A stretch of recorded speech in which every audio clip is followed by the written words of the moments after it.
Story Corner, presented by Jennifer.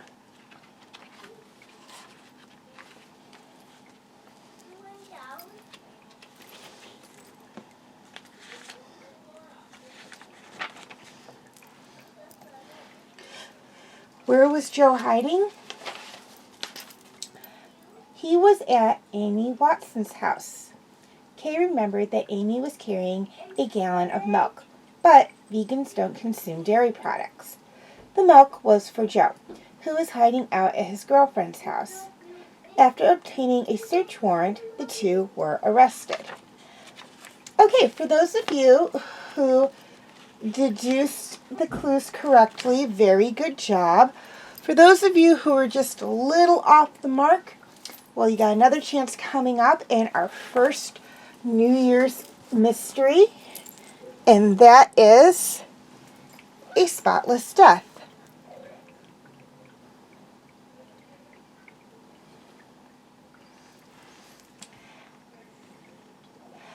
That's how I found him, Meredith Carmine said.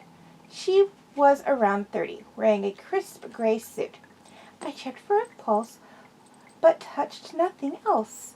Lieutenant Alice Menendez peered at the body at the foot of the sleekly polished wooden staircase. William Cadman, dressed in an inclement white suit and sharply creased slacks, looked about 70. A sweater lay near his outstretched right arm, along with a noisemaker and a paper hat decorated with the words, Happy New Year. Elisa's partner, Detective Frank Lane, strode into the living room, where the television set still blared. Obviously, he was watching TV before the ball dropped last night. He felt chilly, went upstairs for a sweater, slipped on the way down, and hit his head. It was an unfortunate accident. Elisa joined her partner. A television guide opened the page for last night's program, sat on the coffee table next to a half-empty beer bottle ringed by a damp circle. Did your uncle watch TV, Miss Herman? He loved old movies. She looked at her watch. Oh, I have to go. I have an appointment. You'd better cancel it. Why are you at your uncle's house today? Meredith sighed impeccably. I picked up his dry cleaning on Wednesdays. When he didn't answer the door, I let myself in. My cousin Evan and I both have keys. Did your uncle have a housekeeper? Not at the moment. He was fussy about his furniture and hated clutter. Alicia could believe it. The room felt almost oppressively tidy. The scent of lemon oil was in the air, and even the stack of glass coasters on the end at the end of the table sparkled. The front door opened, and a young man rushed in. Meredith, I got your call and, oh no, I saw him just yesterday. Evan Carmine, Alicia thought.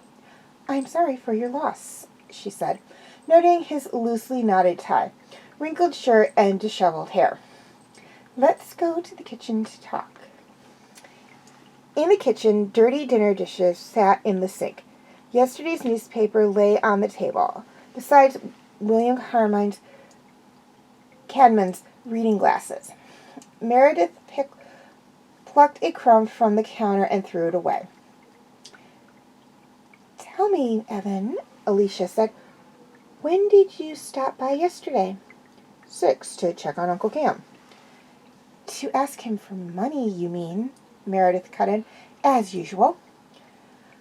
That's not true. Glaring, Evan popped a stick of gum into his mouth and crumpled the wrapper and dropped it onto the table. It's my resolution to be more tidy this year, the man smirked. How long did you stay? Alicia asked. Half an hour. Then I met some buddies at a bar. We stayed until well after midnight, ringing in the new year. He shook his head. Poor Uncle William. Cut the act, Meredith said. I better call the funeral home. Not yet, Alicia said. I'm ordering an autopsy. Lane, let's take another look at the body. Why an autopsy? Frank asked, following her into the hall. This was an accident. He checked the TV guide, picked his show, drank half his beer, or someone wants us to think he did, Alicia said, to disguise the time of death.